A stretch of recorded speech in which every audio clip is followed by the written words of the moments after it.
नमस्कार। एजेंडा @छत्तीसगढ़ में आपका स्वागत है। मैं हूं आपके साथ राजश्री थवाई। तो आज हम बात करेंगे एक बार फिर से नक्सलियों की ही, क्योंकि एक बार और चिट्ठी नक्सलियों ने भेजी है शांति वार्ता के लिए। नक्सली सरकार से चर्चा करने के लिए तैयार है। उन्होंने एक और खत जो है वो गृह मंत्री को लिखा है, जिसमें शांति वार्ता के लिए अनुकूल माहौल सरकार को बनाने की बात कही है। अब इस पर छत्तीसगढ़ के गृह मंत्री विजय शर्मा ने नक्सलियों की बात का जवाब देते हुए शांति वार्ता के लिए सरकार का रुख स्पष्ट किया है। गृह मंत्री विजय शर्मा ने कहा कि हमारी सरकार ने शांति वार्ता के लिए किसी भी प्रकार की कोई समिति गठित नहीं की है। जो बात करना चाहते हैं मुझसे आकर बात करें, मुझसे संपर्क करें। कांग्रेस ने भी इस पर अपना रिएक्शन दिया है। विपक्ष ने भी क्या कुछ कहा है, पक्ष की तरफ से क्या कुछ कहा गया है, पहले वो आपको सुनवा देते हैं, उसके बाद इस पर चर्चा करेंगे। मैंने बार बार कहा है कि कोई एक व्यक्ति भी चर्चा को तैयार हो तो हम उनके साथ भी तैयार हैं। कोई बड़ी टीम, कोई बड़ा लीडर वुडर कोई मामला नहीं है। एक व्यक्ति कहता है कि भाई मुझे सरेंडर करना है, हम चर्चा करना चाहते हैं, हम तैयार हैं। दो व्यक्ति कहते हैं तो भी हम तैयार हैं। कोई छोटा समूह चर्चा के लिए कहते हैं तो भी हम तैयार हैं। कोई बड़ा समूह कहते हैं तो भी हम तैयार हैं। आप आगे बढ़े और जिनसे बातचीत है उनको सूचना संपर्क करते हैं, उनसे भी बात कर लें। ये भी आगे बढ़े, अपनी बात करें।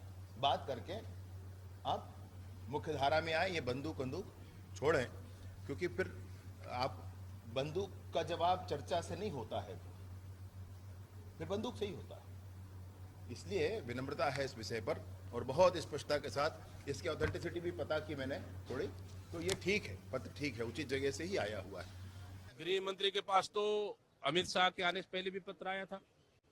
पता नहीं वो पत्र असली था या नकली था, हमें तो नहीं पता।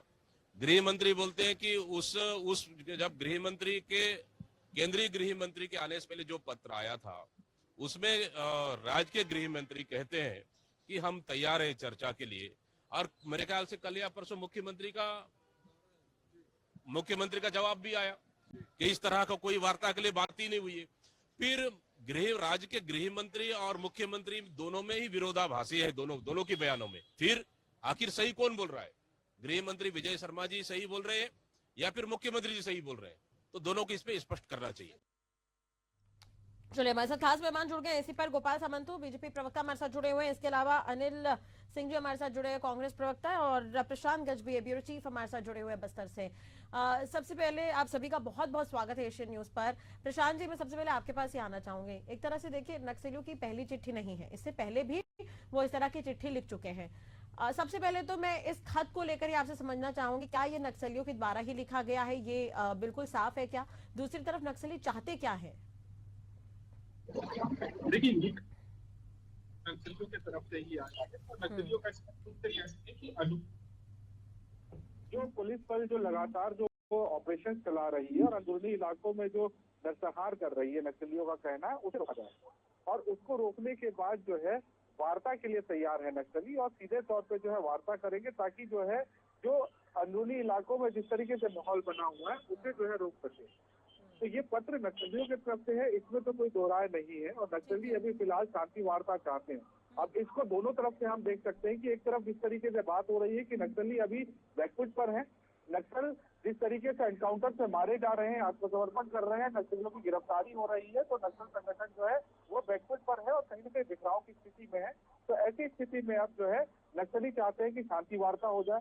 दूसरी तरफ अगर पत्र को पूरी तरीके से पढ़े तो नक्सलियों का ये कहना है कि नक्सलियों की आड़ में पुलिस जवान जो है, सरकार जो है, वो आम नागरिकों को, आम जनता को, ग्रामीणों को मार रही है। इस वजह से ये बड़ा कारण बन जाता है कि हम शांति वार्ता करना चाहते हैं, ना कि ग्रामीणों की हत्या चाहते हैं। ये युद्ध अगर रुक जाता है तो ग्रामीणों की हत्या होनी रुक जाएगी। तो ये दोनों तरफ है कि नक्सलियों के पूरे पत्र में क्या कुछ लिखा हुआ है और किस तरीके से हमको उसको समझना है। और इसको और बेहतर तरीके से समझने के लिए हमारे साथ जो है बस्तर में जो नक्सल एक्सपर्ट है, नक्सल मामले में कई बार जो है वो नक्सलियों से बातचीत भी की है और कई बार नक्सलियों से मुलाकात भी की है, रानू तिवारी, उनसे वो भी मौजूद है हमारे साथ, उनसे जानते हैं। रानू जी बताएंगे कि ये पत्र आया है तो सीधे तौर पे जो है ये नक्सलियों का ही पत्र है, क्योंकि ये जो रुपेश प्रवक्ता है उनका पत्र है, और वो चाहते क्या है, क्योंकि इस बारे में आपकी चर्चा भी हुई है नक्सलियों से। देखिए, इससे पहले जो पत्र आया कि शांति वार्ता को लेकर सेंटर तो बस्तर में जब बस्तर ऑफिस के माध्यम से काम कर रहा हूँ तो माओवादियों का लगातार संपर्क मुझसे बना होता है। उनके द्वारा लगातार अपने पर्चे अपने प्रेस नोट मुझे सीधे भेजे जाते, लेकिन ये जो अवैध का प्रेस नोट है ये मेरे पास नहीं आया, तो मुझे संदेह भी हुआ। साथ ही साथ उस पर्चे में जिस तरह से जो लिखा गया था वो भी मुझे लगा कि अगर माओवादियों ने लिखा है इसको बहुत बारीकी से पढ़ना होगा, समझना होगा कि उनका उद्देश्य क्या है लिखने का। लेकिन ये जो दूसरा पर्चा आया है रुपेश का, उत्तर पश्चिम जोनल के जो प्रवक्ता के तौर पर, इसमें पहली बार रुपेश का पर्चा देख रहा हूँ, लेकिन इससे विकल्प ने मुझे भेजा है मेरे पास। इसके पहले विकल्प के द्वारा जो भी प्रेस नोट भेजा जाता था उनके द्वारा ही ये मुझे भेजा गया है। जब मैंने उनसे बातचीत की थी इसको लेकर कि क्या वाकई में आप लोग चाहते हैं शांति वार्ता को लेकर, उन्होंने सीधे तौर पर कहा कि अगर सरकार इस पर्चे को पढ़ने के बाद क्या प्रतिक्रिया देगी तब संगठन इस पर चर्चा करेगा कि क्या चाहते हैं और माओवादी संगठन को क्या करना है। अगर सरकार का रुख पॉजिटिव होगा तो फिर माओवादी संगठन जो है अपनी पार्टी में वो भी इसको लेकर आगे कदम बढ़ाएंगे कि शांति वार्ता चाहते हैं। सबसे पहली बात की जो अवैध जो प्रेस नोट है उसको अगर आप ध्यान से पढ़ें तो इसमें मुझे बहुत खास बात लिखी है। उन्होंने लिखा है कि मध्य भारत में युद्ध चल रहा है। दूसरी बात उन्होंने ये लिखा है कि उनको नुकसान हो रहा है ठीक है, लेकिन वो आदिवासियों की जान की रक्षा करने के लिए। तीसरी बात उन्होंने लिखा है कि सेना का उपयोग किया जा रहा है। मुझे लगता है इस पत्र के माध्यम से माओवादी संगठन अगर भविष्य में वर्ल्ड फोरम पर अगर उनसे कोई हिमायती इस बात को रखेंगे तो उन्होंने इस बात का जिक्र किया जाएगा उनके द्वारा कि देखिए हमने सरकार से आदिवासियों की जान की रक्षा के लिए पत्र जारी किया, हमने सेना अपने देश में सेना का उपयोग नहीं होना चाहिए, उसके बावजूद देश में सेना का उपयोग हो रहा है। अगर आप आंकड़ों पे जाएं तो बस्तर में ही सबसे ज्यादा मुठभेड़ें हो रही है, ना तेलंगाना में मुठभेड़ हो रही है, ना महाराष्ट्र में, ना उड़ीसा में। उसके बावजूद उन्होंने मध्य भारत लिखा। मध्य भारत लिखने का अर्थ ये है कि बहुत बड़े इलाके में ये मुठभेड़ चल रही है, जबकि मुठभेड़ सिर्फ बस्तर में ज्यादा हो रही है। आंकड़े भी कम हो गए, बस्तर के ही हमारे पास 217 और 119 इस तरह के आंकड़े, तो इसको दूसरे तरीके से दर्शाना चाहते हैं माओवादी। और रही सवाल तो बातचीत का नुकसान का, तो आप इस चीज पर आंकड़ों पर जाए कि जब तलवार चून चला 2005 से 11 तक, तो तलवार चून के समय इससे कई बड़ी संख्या में जाने गई, दोनों तरफ आदिवासी मारे गए, माओवादी मारे गए, सैनिक भी मारे गए। उस वक्त भी माओवादी कभी चर्चा के लिए तैयार नहीं, हालांकि 2004 में उन्होंने तैयारी की लेकिन वो विफल रहा। लेकिन इन पूरे तलवार चून के दौरान माओवादी के नुकसान के बावजूद वो मजबूत हुए, उन्होंने बटालियन बना दिया। जब तलवार चून शुरू हुआ तभी 2 साल में 217 और 119 का नुकसान जरूर हुआ है उन्हें, लेकिन मुझे नहीं लगता है कि उतनी जल्द वो शांति वार्ता के तैयार हो जाएंगे। इसके पीछे भी उनके एक अलग स्ट्रेटजी है, ऐसा मेरा मानना है। देखिए कि जिस तरीके से हम लगातार शुरुआत से ही बताते आए हैं कि नक्सली जो है साम दाम दंड भेद हर एक चीज का उपयोग करके बस्तर में अपनी जनता का सरकार चला रहे हैं और लंबे समय से जो है दहशत फैला रहे हैं। ऐसे में ये एक रणनीति का भी हिस्सा हो सकती है। देखिए विकास जी काफी समय से वहां पर एक्टिव है। एक मेरा छोटा सा सवाल है प्रशांत जी, उसके बाद मैं जो हमारे बीजेपी और कांग्रेस के प्रवक्ता हैं उनसे भी मैं जुड़ूंगी, बातचीत करूंगी। नक्सलियों ने एक चिंता जाहिर की है कि भड़काऊ ना हो, बड़े नेता वहां पर पहुंचते हैं, वो जिस तरह से एक्टिविटी करते हैं, अगर वो बयान देते हैं क्या वो नक्सलियों के लिए या नक्सली एक्टिविटी के लिहाज से बहुत मायने रखते हैं क्या?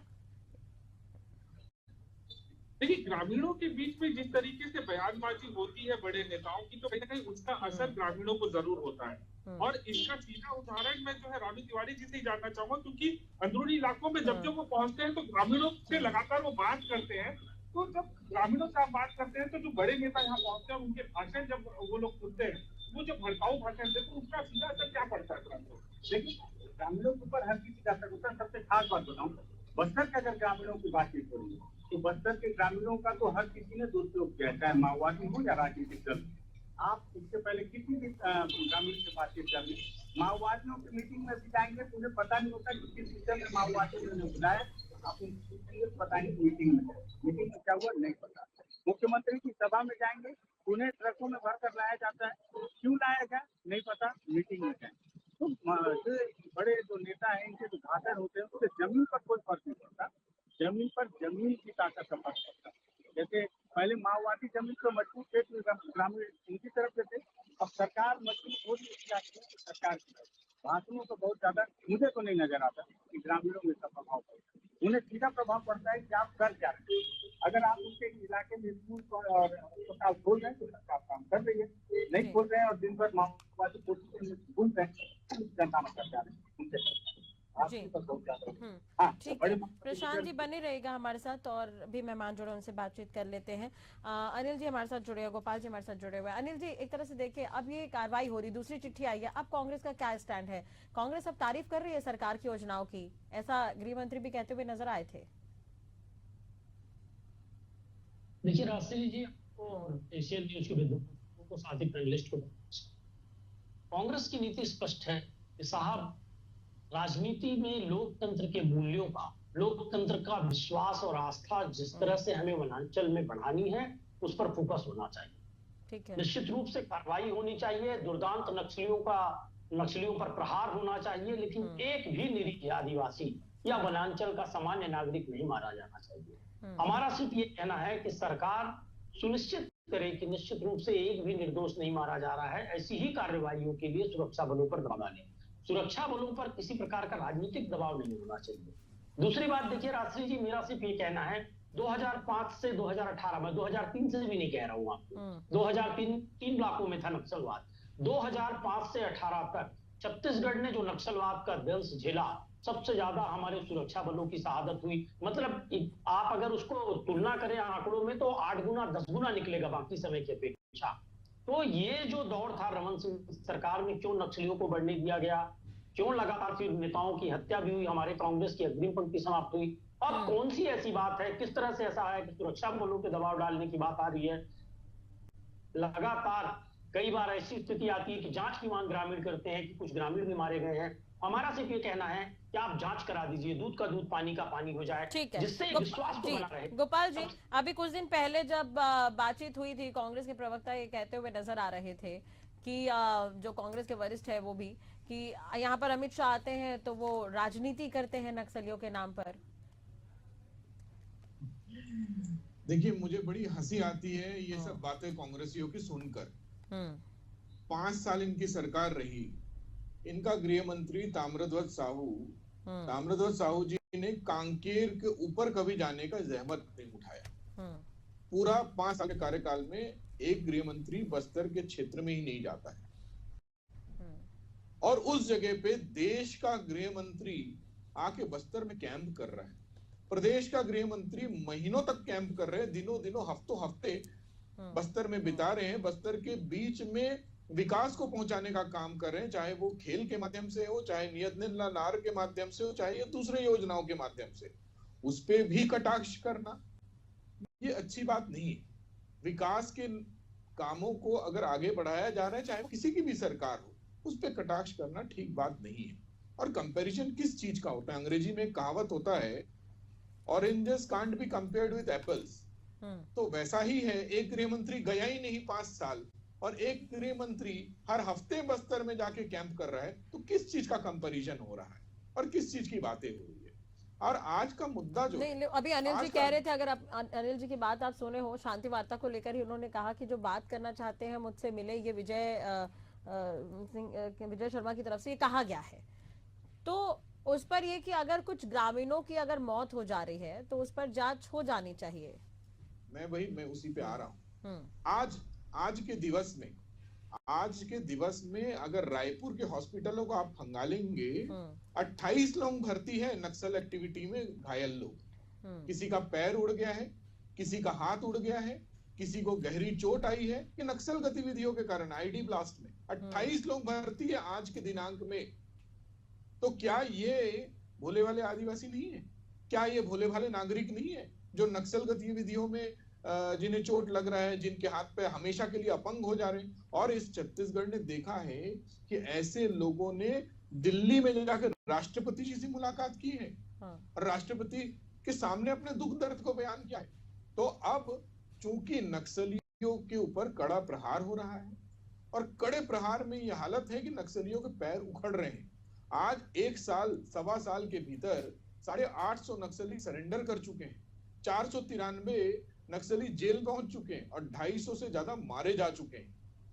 ये आंकड़ा पहली बार इतने तेजी से बढ़ रहा है और नक्सल समस्या समाप्त होने की तरफ जा रहा है। इसलिए इनके में होड़ मच गई है कि अब ये शांति वार्ता का छद्म रूप लेके बातें कर रहे हैं। क्या रूप होगा फिर? ऐसे में क्या स्टैंड होगा? मैं बता रहा हूँ आपको, जिसको शांति वार्ता करनी होती है, जिसको शांति, वो ये नहीं लिखता कि हम तैयार हैं, लेकिन पहले आप अपना रास्ता बताइए कि कैसे शांति वार्ता हो। अब आपने चिट्ठी लिखा है, आप ही बता दो कहाँ मिलना है। हमारे शर्तें बहुत ज्यादा है, लेकिन शर्तें बहुत ज्यादा है। पहले वाली चिट्ठी अगर आप पढ़ेंगे और अब की अगर आप चिट्ठी पढ़ेंगे, दोनों में काफी डिफरेंसेस हैं। पहले वाली चिट्ठी में शर्तें ज्यादा थी, लेकिन इस बार एक रिक्वेस्टिंग मोड में ये चिट्ठी नजर आ रही है?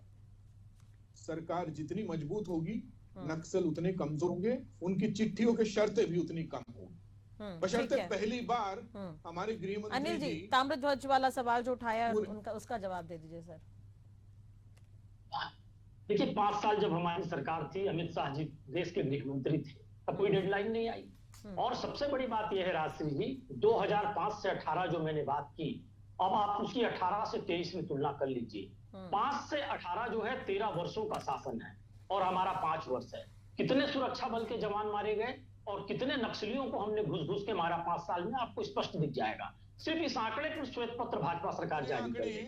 दूसरी बात, अमित शाह जी तब भी गृह मंत्री थे।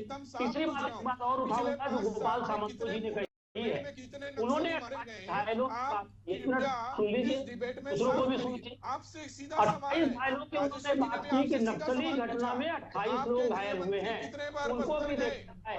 सुरक्षा बल से अगर कोई निरीह आदिवासी घायल होता है, मेरा कहना है त्रिपुरम को बुलाइए। लेकिन देखिए, आप मेरी बात पर हल निकालना शायद ज्यादा बेहतर होगा। दोनों ही सरकारें अपना अनुभव शेयर करें तो बातचीत संभव हो पाएगी। से घायल हुए उनमें और सुरक्षा बलों में तुलना करना लोकतंत्र का अपमान है, हमारे सुरक्षा बलों के शौर्य का अपमान है। वो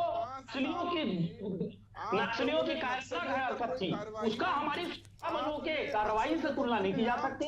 अगर गोपाल सामंत जी लोकतांत्रिक सरकार की नक्सलियों की से तुलना करते हैं तो इनका मानसिक दिवालियापन है। सरकार ऐसा न्याय करती है और न्याय होते हुए दिखता है। नक्सली है, कायरताना हरकत करते हैं, सुदान हरकत करते हैं, उसका सुरक्षा बलों से तुलना करना कहीं ना कहीं घोर दिवालियापन का निशानी है। देखिए, नक्सली हमेशा इस तरह की घटनाएं किए, अवैध वसूली किए, तो आप कहेंगे नक्सली वसूली करते हैं, सरकार नहीं करती, तो नक्सलियों से आप अपनी तुलना मत करिए। लोगों में, पूर्वांचल के लोगों में कैसे विश्वास, कैसे विकास, कैसे सुरक्षा का वातावरण बनाया जाए, इस पर प्रयास करिए। सरकार जेंटलमैन तरीके से चलती है, आपका चलती है, नहीं। लेकिन ठीक है अनिल जी, मेरा आपसे एक सवाल है, जब कांग्रेस की सरकार थी, बड़ा नक्सली हमला हुआ था, जवान शहीद हुए थे, अमित शाह उस वक्त श्रद्धांजलि देने के लिए पहुंचे थे, भूपेश बघेल मुख्यमंत्री थे, अगर आपको ध्यान हो तो भूपेश बघेल जी एकदम गहरे नक्सल क्षेत्रों में गए। गृह मंत्री की तुलना की आवश्यकता ही नहीं है। मुख्यमंत्री जी स्वयं करते थे, स्वयं जन दर्शन लगाते थे, लोगों की समस्या सुनते थे। 1200 आदिवासियों की रिहाई भी हुई। नारायणपुर जिले को अव्वल सुपोषण में अव्वल का दर्जा सुपोषण की बात छोड़िए, आपके गृहमंत्री कितने बार गए उस पे बात करिए। आपके गृहमंत्री जी ने बस्तर में क्या एक्शन लिया उस पे बात करिए। आपके 5 साल की सरकार ने बस्तर के लिए क्या योजना है उस पे बात करिए। आपके पूरे 5 साल के कार्यकाल में क्या हुआ नक्सल गतिविधियों को बंद करने के लिए उस पे बात करिए। आपका बस्तर ठीक है गोपाल जी, ठीक है अनिल जी ठीक है। मेरा अनिल जी एक छोटा सा सवाल है, विजय शर्मा कह रहे हैं कि जिनको भी बातचीत करनी है मुझसे संपर्क करें, तो कहीं ना कहीं एक बड़ा स्टैंड है ये उनका गृह मंत्री के तौर पर। निश्चित रूप से बड़ा स्टैंड है, जब एक्शन ले रहे हैं उसके बाद ठीक है। अनिल जी से इस पर जवाब। अनिल जी, ये तो अच्छी पहल है। देखिए राष्ट्रीय जी, नक्सली इससे पहले भी 5 साल पहले बस तक नहीं, पूरे 12-15 साल से इस तरह के पत्र जारी करते हैं कि पहले सुरक्षा बल पीछे हटे और सरकार किसी की भी रही हो, उन्होंने इस प्रश्न को आप अगर देखिए अनिल जी, मैंने शुरुआत में ही बोला, देखिए शुरुआत में मैंने बोला दोनों जहां वार्ता का सवाल है, मैं एक ही बात कहूंगा, देखिए कि नक्सल पुनर्वास नीति और नक्सलियों को लेकर पारदर्शी नीति होनी चाहिए कि किसी भी घटना की अगर एक ग्रामीण भी मांग करता है, ग्रामीण हमारे साथ आए, और अगर एक ग्रामीण भी मांग करता है कि कोई फर्जी एनकाउंटर है या कहीं पर कोई गड़बड़ी है, तो हम उसकी जांच की पहले से लेकिन अभी देखिए विकास तिवारी जी जुड़े हुए थे, वो बहुत नक्सल इलाकों में रहे हैं। उन्होंने कहा कि ये चिट्ठी नक्सलियों के द्वारा ही लिखी गई है। हमारे जो प्रशांत है, ब्यूरो चीफ है, वो उस इलाके में रह रहे हैं, वो हमसे बेहतर समझेंगे इन चीजों को। उन्होंने कहा, उन्होंने क्लियर किया, स्पष्ट किया कि ये चिट्ठी उनके द्वारा लिखी गई है।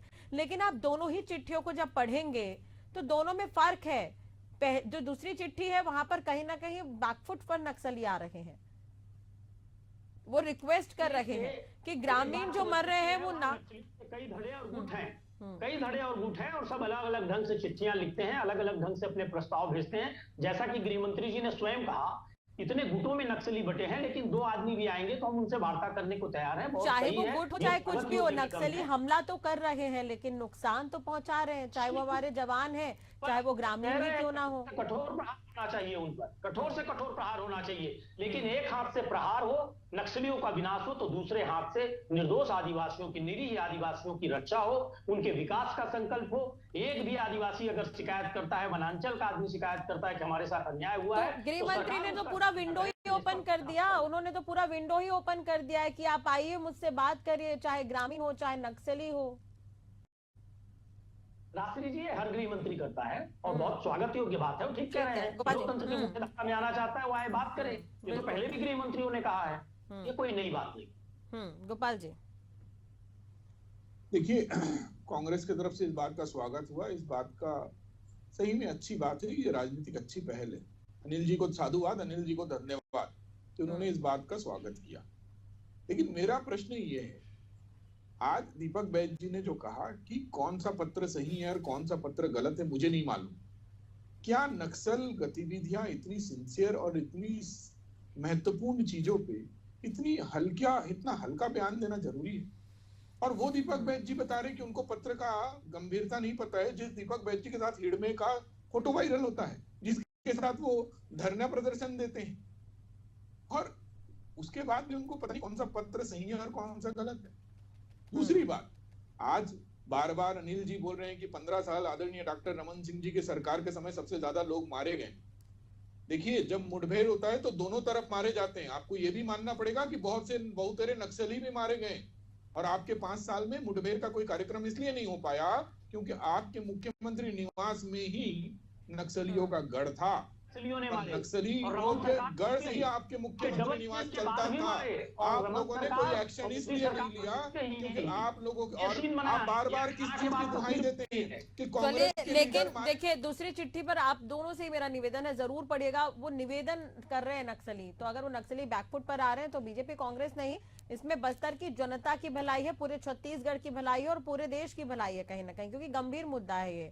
चलिए, बहुत बहुत शुक्रिया अनिल जी जुड़ने के लिए, गोपाल जी आपका भी बहुत बहुत शुक्रिया जुड़ने के लिए, बातचीत करने के लिए।